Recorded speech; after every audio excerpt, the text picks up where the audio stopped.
Welcome to my channel వార్తా చర్చ with Sravanthi. Not just news, we discuss it. భూమి ఎండిపోతుంది. భూమి భవిష్యత్తు కోసం ప్రపంచ దేశాలు చలించాయి. ఈ నేపథ్యంలో భారత్లో గ్రామీణ ప్రాంతాలలో లక్షల మందికి ఉపాధి కల్పిస్తూ భూమి సంరక్షణకు తోడ్పడుతున్న ఎంజీఎన్ఆర్ఈజీఎస్కి ప్రాధాన్యత మరింత పెరిగింది. తెలంగాణలో కొత్త ఐటీ సంచలనం. హైదరాబాద్ గుండె నడక. గూగుల్ సెక్యూరిటీ కేంద్రం ప్రారంభం. ఒకవైపు గూగుల్, మరోవైపు దుర్గం చెరువు అక్రమాలపై హైకోర్టు గట్టి చుక్క పెట్టింది. ఇక కేంద్రం నుండి కొత్త ఉద్యోగులకు షాక్ ఇవ్వడంతో పాటు చమురు ధరలు పెరిగి రూపాయి పతనం చరిత్ర రాస్తోంది. క్రికెట్ ప్రియులకైతే వరల్డ్ టెస్ట్ ఛాంపియన్షిప్ కొత్త సీజన్ దుమ్ము దులిపేలా మొదలైంది. ఇవన్నీ తెలుసుకోవాలంటే ఈ వీడియోను పూర్తిగా చూడండి, మీరు మిస్ చేయకండి. ఎంజీఎన్ఆర్ఈజీ గ్రామాల్లోకి వచ్చిన బంగారు పథకం. పూర్తి పేరు Mahatma Gandhi national rural employment guarantee scheme. ఎప్పుడు మొదలైంది? 2005లో మన దేశానికి వచ్చిన ఒక భారీ ఉపాధి పథకం ఇది. ప్రధానమంత్రి డాక్టర్ మన్మోహన్ సింగ్ హయాంలో ఇది ప్రారంభమైంది. ఈ పథకం యొక్క ముఖ్య ఉద్దేశం గ్రామాల్లో పని లేక బాధపడుతున్న వాళ్లకు కనీస ఉపాధి ఇవ్వడానికి, గ్రామీణ ప్రాంతాల్లో వలస కదలికలు తగ్గించడానికి, పేదరికాన్ని తగ్గించడానికి, గ్రామాల్లో అభివృద్ధి పనులు చేయించుకోవడానికి. చట్టంలో ఏముంది? ఈ పథకానికి చట్టబద్ధత ఉంది. ఎంజీఎన్ఆర్ఈజీఏ 2005 అనే చట్టం ద్వారా ఇది దేశంలో గ్రామీణ ప్రాంతాల కోసం హక్కుగా పనిని హామీ ఇస్తుంది. ఇది ఎవరికి లబ్ధి? గ్రామీణ ప్రాంతాలలో నివసించే 18 సంవత్సరాలు పైబడిన వ్యక్తులకు ఒక కుటుంబానికి సంవత్సరానికి 100 రోజులు కనీసంగా పని హామీ. ఈ రోజులు శ్రమాధారిత పనులు, జాతీయ వేతన చట్టం ప్రకారం జీతం.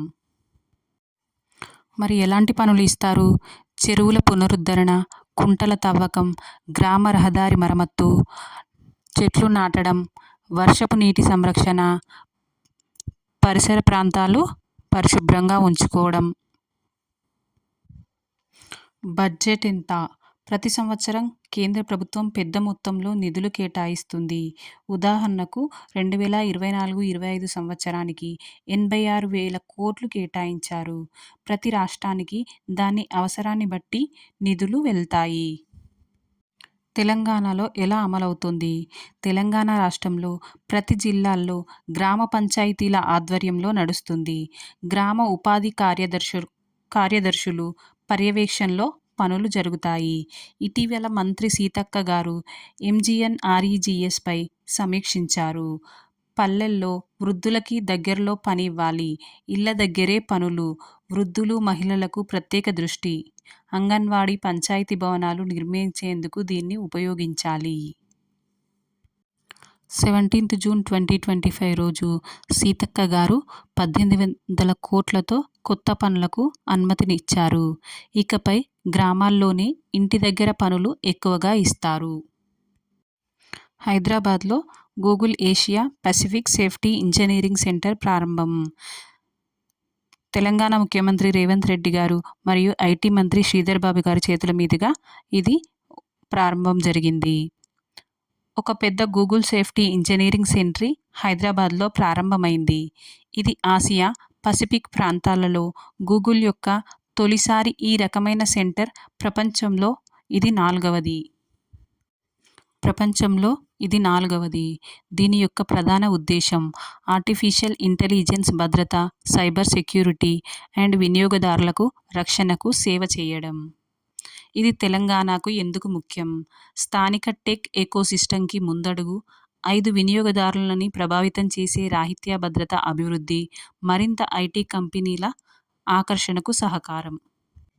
తెలంగాణ హైకోర్టు దుర్గం చెరువు పరిరక్షణపై కీలక ఆదేశాలు.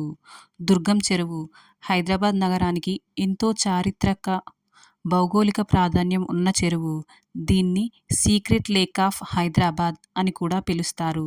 ఇది హైటెక్ సిటీ మాదాపూర్ ప్రాంతంలో ఉంది. నగరానికి భూగర్భ జలాలు, వాతావరణ సమతుల్యం కల్పించే కీలక జలవనరు. ఏం సమస్య జరుగుతోందసలు? ఇటీవల దుర్గం చెరువు పరిసర ప్రాంతాలలో అనేక అక్రమ నిర్మాణాలు ప్రారంభమయ్యాయి. చెరువు పరివారం అంటే చెరువుకు చుట్టూ ఉండే భూభాగం, జలాశయం, వర్షపు నీటి ప్రవాహ మార్గాలు. ఈ పరివార భూభాగాన్ని పరిరక్షించకపోతే మట్టి కాలుష్యం, చెరువు నింపుట, వరద ప్రమాదం, భూగర్భ జలాలు తగ్గిపోవడం లాంటి సమస్యలు తలెత్తుతాయి. ప్రజలు మరియు పర్యావరణ కార్యకర్తలు హైకోర్టులో పిటిషన్లు దాఖలు చేశారు. అక్రమ నిర్మాణాల వల్ల చెరువు పూర్తిగా నాశనమవుతోందని కోర్టుకు దృష్టికి తీసుకువచ్చారు. హైకోర్టు ఆదేశాలు ఏంటంటే చట్టాన్ని పాటించండి. నదీ పరివార నియంత్రణ చట్టం ప్రకారం చెరువును పూర్తిగా పరిరక్షించాలి అని ఆదేశించింది. బఫర్ జోన్ ఖచ్చితంగా అమలు చేయండి.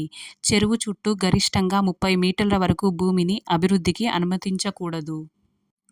అక్రమ నిర్మాణాలు తొలగించండి. ఇప్పటికే నిర్మించిన అక్రమ కట్టడాలను తొలగించాల్సిన బాధ్యత GHMC, greater Hyderabad municipal corporation మరియు హెచ్ఎండిఏ, హైదరాబాద్ మెట్రో డెవలప్మెంట్ అథారిటీలకు అప్పగించింది. నిరంతరం పర్యవేక్షణ. చెరువు పరిరక్షణ చర్యలను ప్రత్యేక కమిటీ పర్యవేక్షించాలని పేర్కొంది. దుర్గం చెరువు పరిరక్షణకు ఎందుకంత ప్రాధాన్యం? నగరానికి ఉష్ణోగ్రత నియంత్రణలో సహాయం చేస్తుంది. వర్షపు నీటిలో కీలక పాత్ర వహిస్తుంది. భూగర్భ జలాలను నింపుతుంది. పర్యాటక ప్రాముఖ్యత ఉంది. ప్రస్తుత తెలంగాణ హైకోర్టు ప్రధాన న్యాయమూర్తి జస్టిస్ అలోక్ అరదే. ఆయన 2023 జూలై 23న తెలంగాణ హైకోర్టు చీఫ్ జస్టిస్గా బాధ్యతలు స్వీకరించారు. జస్టిస్ హేమంత్ గుప్తా పదవీ విరమణ తర్వాత ఆయన నియమితులయ్యారు. గతంలో మధ్యప్రదేశ్ హైకోర్టులో మరియు కర్ణాటక హైకోర్టులోనూ విధులు నిర్వహించారు. మాజీ Telangana high court chief justice justice Ujjal Bhuyan. ఆయన 2022-23 వరకు తెలంగాణ హైకోర్టు చీఫ్ జస్టిస్గా పనిచేశారు. తర్వాత ఆయనను సుప్రీంకోర్టు న్యాయమూర్తిగా పదోన్నతి చేశారు. 7వ పే కమిషన్. ప్రభుత్వ ఉద్యోగుల జీతాలపై కీలక నిర్ణయాలు. పే కమిషన్ అంటే కేంద్ర ప్రభుత్వ ఉద్యోగాలకు జీతభత్యాలు, అనుబంధ లాభాలు, పెన్షన్ మొదలైన వాటిని పరిగణలోకి తీసుకొని సమీక్షించి, సవరించి సూచనలు చేసే కమిటీని పే కమిషన్ అంటారు. ప్రతి కొన్ని సంవత్సరాలకొకసారి ప్రభుత్వం ఈ కమిషన్ను ఏర్పాటు చేస్తుంది.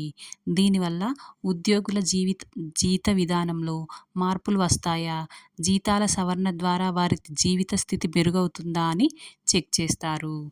7వ పే కమిషన్ ఎప్పుడు వచ్చింది? 2014లో కేంద్ర ప్రభుత్వం 7వ పే కమిషన్ను ఏర్పాటు చేసింది. దీనికి జస్టిస్ ఏకే మాథూర్ నేతృత్వం వహించారు. 2015లో ఈ కమిషన్ తన నివేదికను ప్రభుత్వానికి సమర్పించింది. జూలై 1, 2016 నుంచి 7వ పే కమిషన్ సిఫారసులు అమల్లోకి వచ్చాయి. 7వ పే కమిషన్లో ముఖ్యమైన మార్పులు.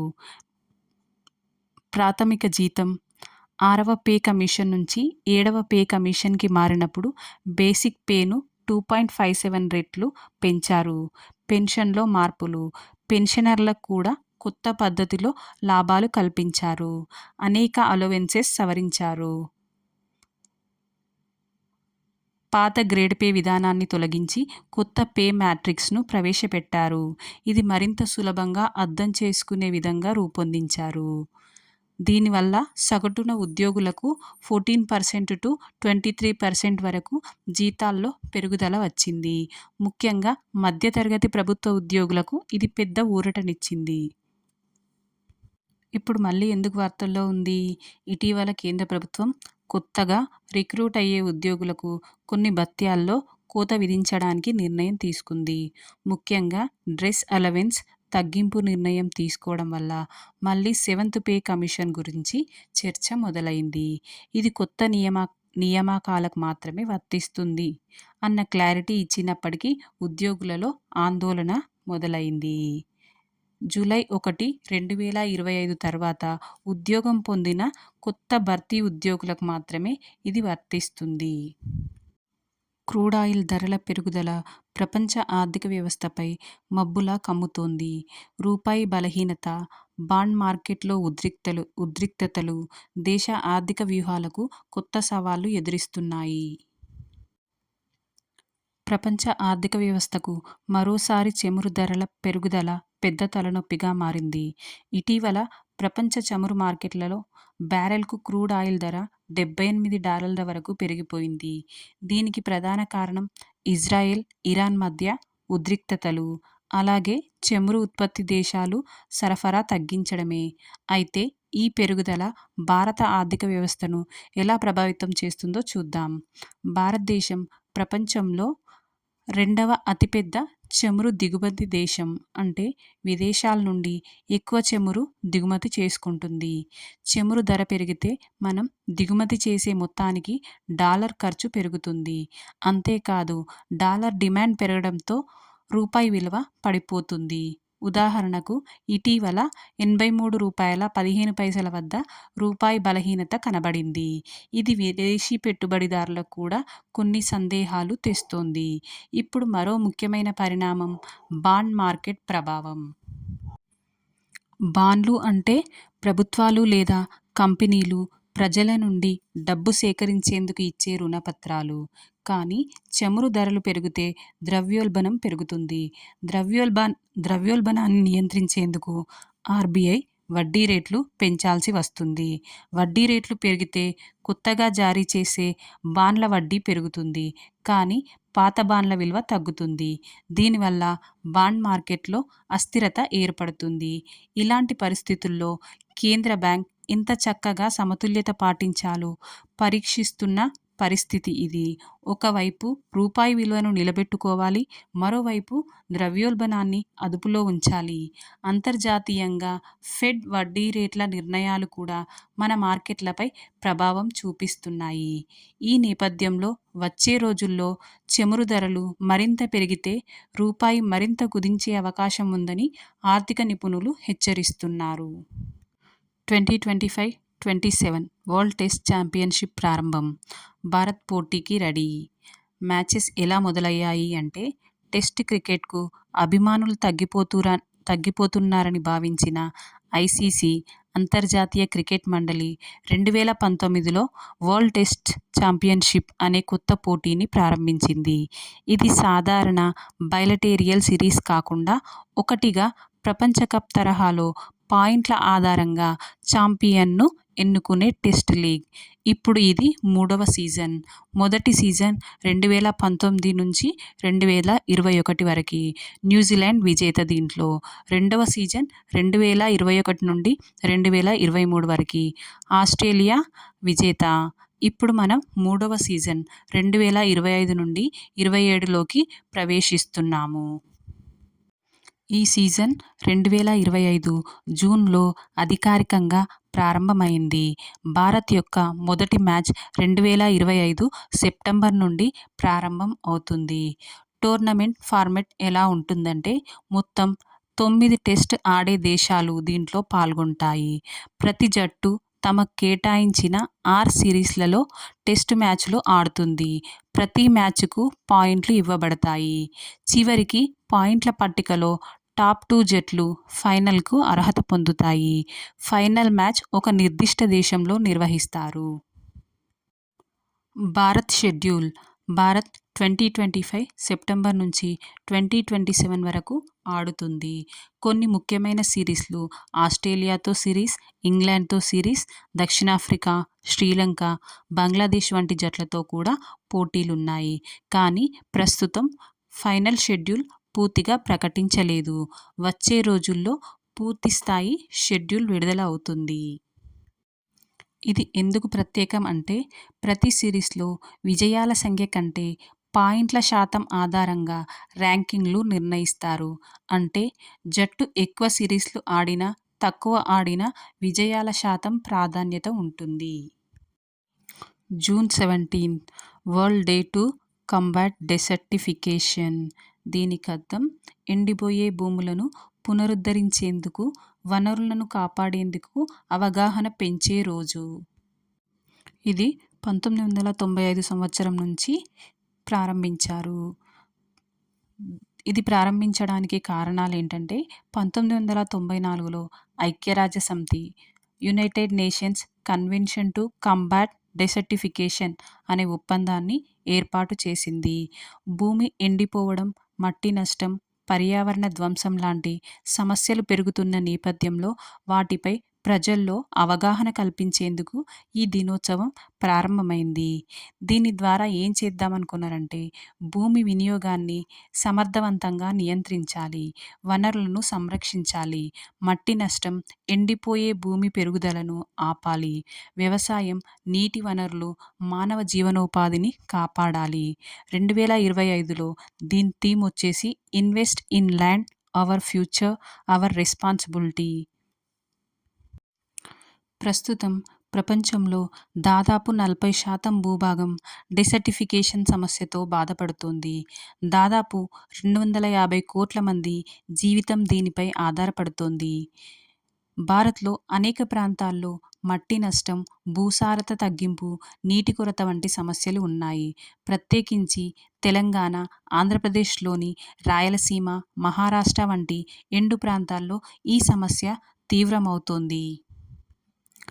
ఇలాంటి తాజా వార్తల విశ్లేషణ మీకు నచ్చితే మర్చిపోకుండా ఛానల్ని సబ్స్క్రైబ్ చేయండి, లైక్ చేయండి, మీ అభిప్రాయాలను కామెంట్స్లో తెలియజేయండి. ఇంకా మరిన్ని విశ్లేషణలతో, తాజా సమాచారంతో మళ్ళీ కలుద్దాం. మీ వార్తా చర్చ విత్ శ్రవంతిలో.